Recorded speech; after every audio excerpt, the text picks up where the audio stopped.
नमस्कार मित्रों, एक बार पुनः आप लोग के बीच उपस्थित हूँ और अभी अभी सेंट्रलाइज एम्प्लॉयमेंट नोटिस संख्या 01/2024 के द्वारा असिस्टेंट लोको पायलट की वैकेंसी आई हुई है government of India railway of ministry of railway के अंतर्गत। तो रेलवे की तैयारी करने वाले हमारे मित्रों के लिए बहुत बड़ी खुशखबरी है और एक बहुत बड़ा अवसर है। ऑनलाइन एप्लीकेशन भरने की जो डेट है वो 20 जनवरी 2024 से शुरू होगी और अंतिम जो इसकी तिथि है वो 19 फरवरी 2024 है। तो अंतिम डेट का इंतज़ार ना करें, 20 तारीख के बाद जल्द से जल्द जो भी मित्र इस क्राइटेरिया के अंतर्गत आते हैं वो अपना आवेदन करना सुनिश्चित करेंगे। तो आगे बढ़ने से पहले आप सभी मित्रों से अनुरोध करूंगा कि जो भी मित्र चैनल पर नए हैं कृपया करके चैनल को सब्सक्राइब कर ले, लाइक करें, शेयर करें तथा अपना कमेंट्स करना न भूलें। आइए आगे बढ़ते हैं और देखते हैं। देखिए, पद का नाम है असिस्टेंट लोको पायलट ALP और ये लेवल 2 का पद है। इनिशियल पेमेंट जो है इसका जो स्केल है वो 19,900 का है। मेडिकल स्टैंडर्ड A1 होना चाहिए। A1 के बारे में भी हम चर्चा करेंगे। एज डेट ऑफ जो एज है वो 1/7/2024 को 18 से 30 वर्ष का बीच होना चाहिए और इसमें रिजर्वेशन कैटेगरी के लिए अलग से छूट दी जाती है, इसमें भी दी जाएगी। और कुल पदों की संख्या जो है 5,696 है और इसमें सारे RRBs शामिल है। जितने भी RRBs इसमें आएंगे वो सबको मिला करके इतना पद दिया हुआ है। A1 जो कैटेगरी है मेडिकल स्टैंडर्ड का वो है physically fit in all respects. क्या क्या है इसमें देख सकते हैं। आई विजन 6/6 होना चाहिए without glasses with fogging test होता है, उसमें भी आपको आना होगा। नियर विजन होना चाहिए और must pass test for colour vision, bi colour vision, field of vision, night vision.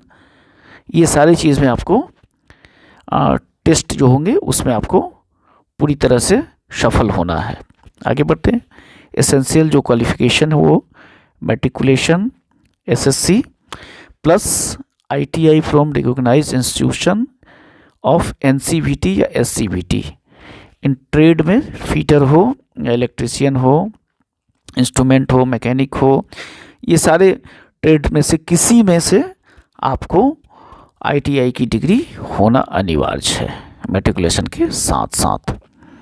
Reservation जो होगा SC ST OBC NCL के लिए, EWS तथा एक्स सर्विसमैन के लिए जो भी पहले से होता आया है वही होगा इसमें भी।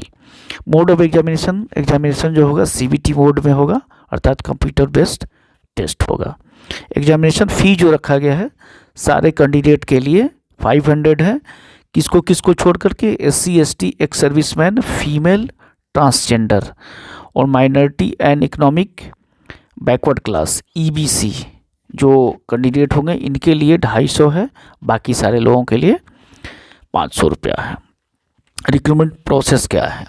रिक्रूटमेंट का जो प्रोसेस है वो अवेलेबल इसके वेबसाइट जो है ऑफिशियल वेबसाइट उस पर विस्तृत रूप से दिया हुआ है, तो उसको आप लोग देख सकते हैं और उसको फॉलो कर सकते हैं। कैसे अप्लाई करना है हमें, तो details CEN number 01/2024 available on official website.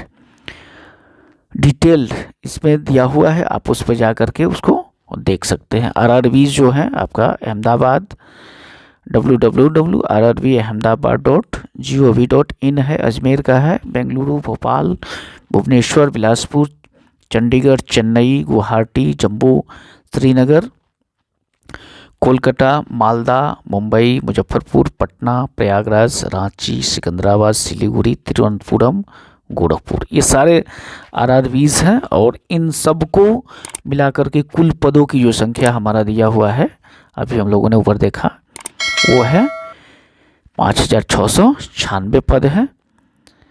और जनरल जो guideline for submission online examination and modification of application, तो आप जो ऑफिशियल वेबसाइट है उस पर ज़रूर जा कर के इसको थॉरोली बिल्कुल केयरफुली उसको देखेंगे, एक एक चीज़ को पढ़ लेंगे, समझ लेंगे और तभी जा कर के ऑनलाइन सबमिशन 20 तारीख से जो प्रारंभ होगी उसको आपको करना है। एलिजिबिलिटी, तो एलिजिबिलिटी जो बोर्ड के द्वारा तय की गई है उस एलिजिबिलिटी में आपको फुलफ़िल करना है। किसी तरह के अगर गलत दावा करने पर अगर वो साबित हो जाता है तो आपका कैंडिडेचर भी समाप्त हो जाएगा। इसलिए आपको बिल्कुल सावधानी बरतनी है इन सारी चीज़ों में। नोट पे दिया हुआ है candidate can apply only 1 RRB. यहाँ ध्यान देने वाली बात है कि आप ऊपर के जितने आरआरबीज हैं दिया हुआ है इसमें से किसी एक आरआरबी को ही आप चुनाव करके वहीं पे आपको अप्लाई करना है। 1 online application has to be submitted. स्पष्ट किया हुआ है कि कैंडिडेट एक आरआरबी को ही चुनाव करके एक ही आरआरबी के लिए आप ऑनलाइन एप्लीकेशन कर सकते हैं। दूसरा है कि candidate must keep registered mobile number and registered email active through the recruitment process. All communication with them will only through the SMS और ईमेल या SMS के द्वारा ही किसी तरह की कम्युनिकेशन किया जाएगा। इसलिए आपका जो रजिस्टर्ड मोबाइल नंबर है या ईमेल जो रजिस्टर्ड ईमेल हो वही एक्टिव होना चाहिए। थ्रू आउट प्रोसेस पूरा आपके आवेदन करने से ले करके आपके रिक्रूटमेंट तक वो आपका रजिस्टर्ड मोबाइल नंबर तथा रजिस्टर्ड ईमेल नंबर होना चाहिए। तो एक छोटी सी जानकारी लेकिन बहुत ही महत्वपूर्ण जानकारी हमारे रेलवे की तैयारी करने वाले मित्रों के लिए है। बहुत ही बड़ी खुशखबरी है, एक बड़ा अवसर है। इस अवसर को आप लोग एक परिणाम के रूप में परिणत करें। हमारी यही शुभकामनाएं हैं। बहुत बहुत धन्यवाद मित्र।